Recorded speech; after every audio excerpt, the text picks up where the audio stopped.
I am back for another GKS content, and today's topic is an interesting topic that I've been seeing a lot of comments in my social media accounts, especially in the GKS series I'm doing in other social media platforms. And this question is interesting because although I did not experience this firsthand, I know a lot of people who did, and it's also a common question for applicants who want to apply for the Global Career Scholarship Program, especially for the graduate studies for Masters and PhD, especially Masters. So, this topic is about changing or switching course. So, this topic is asked by a lot of people, and Justin, is it allowed or is it okay for me to switch major from, for example, major A to major B for my PhD or master's? And my honest opinion, and I think could be something you can consider, is that I would advise not doing or not switching your course. It is better if you'll be able to study for master's or PhD almost the same line or same course for your bachelor's degree. And I have three reasons why this is my opinion, and probably three pros and another cons for this decision. And if you decided to take or switch a course, I'll be sharing some tips on how to be able to do it. Number one, my primary concern if you're switching a course from your bachelor's to master's is that you lack the foundation to proceed to a master's program. By the term masters, it means you already have prior knowledge or information or experience to a certain course and you want to elevate your knowledge to a certain level, which is masters. So if you don't have the foundation, what are you mastering? I'm not sure if it's making sense, but in my mind, it is making sense. What are you doing for masters if you haven't really studied the bachelor's or like the foundations of it? And some would argue that somehow they are related or it's quite a basic masters or a basic switch, but on a technicality on paper, it's still a big deal. For example, you're doing engineering. It's impossible for you to do a master's in engineering if you don't have an engineering background. But there are courses that allows you to study, for example, your engineering background, but you want to switch to an MBA for a master's. That's possible because usually engineering, there's an engineering department in the business. So somehow they would allow you to transition to MBA if you're going for a bigger role, not just the engineering department, but on the managerial level. Actually, that's the reason why a lot of business courses are usually taken by from people from other course. It's because they want to expand their knowledge. At the same time, they already gained work experience, making them eligible to do a master's or further studies. And that's number one. The number two problem for switching courses is that when writing your personal statement and statement of purpose, it is harder for you to draw inspiration from experiences, especially if you don't have any experiences to that specific course. For example, switching from engineering to MBA, but you had never had experience working. That's a problem because when you're writing your personal statement or statement of purpose, where will you be deriving the ideas that you're gonna be writing for your essays? It's hard to manufacture ideas, especially if they don't have any foundation, be it learning or experience. That's why it's very important for the Global Career Scholarship Program, especially for your essays, that they are supported by evidences either through documents or again through experience. Lastly, for example, you're doing again engineering course, then you switch to MBA, and you successfully switch to an MBA program for your masters.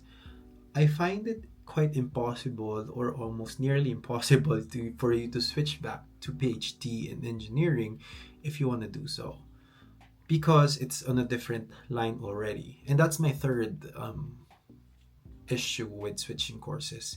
If you're desiring to do further studies, not just end at master's program but also proceed with PhD, you would have to do a different master's program aligned with your initial course and then proceed with that specific track.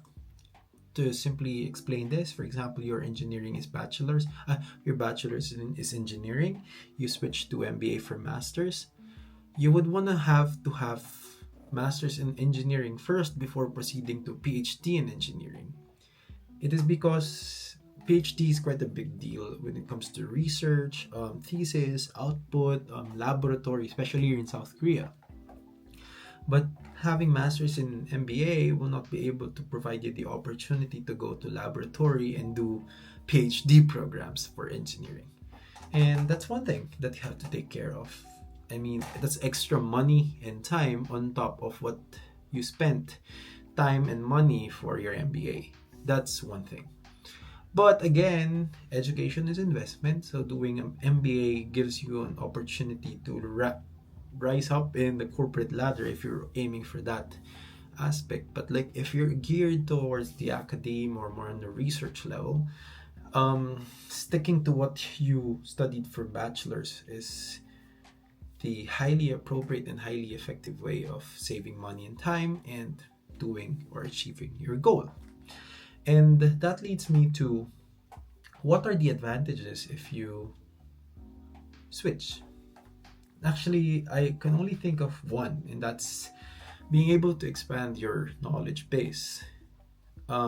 Sometimes switching to a different major like engineering to MBA is a good option actually.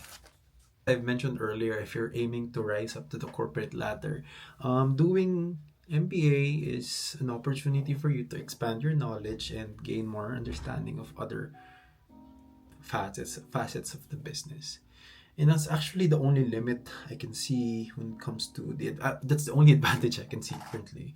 And looking at it, I rarely see people switching courses like MBA, business bachelor's degree for business, switching to master's in engineering. I never seen it happen, and it's quite difficult to do. But for engineering majors, science majors, they can jump to the MBA program if they are on the corporate world, because that's usually an opportunity for them to gain more knowledge about business and in general. If you're wondering why I'm talking about why I'm talking about business a lot, it's because I'm from a business background. And as I explained, it's easier for people to transition and go to MBA from a non-business track than the other way around. Business tracks shifting to a different field. And that's something limiting for me, but that's another story for another video. By this time, I hope it's already ingrained in your mind that I don't really suggest shifting or switching courses. But if until now you're still interested and you're really dead set to shifting course, I will be providing some tips on how to be able to successfully do that. And the first one is, as I have mentioned earlier, if you have gained relevant working experience related to the course that you're trying to shift into.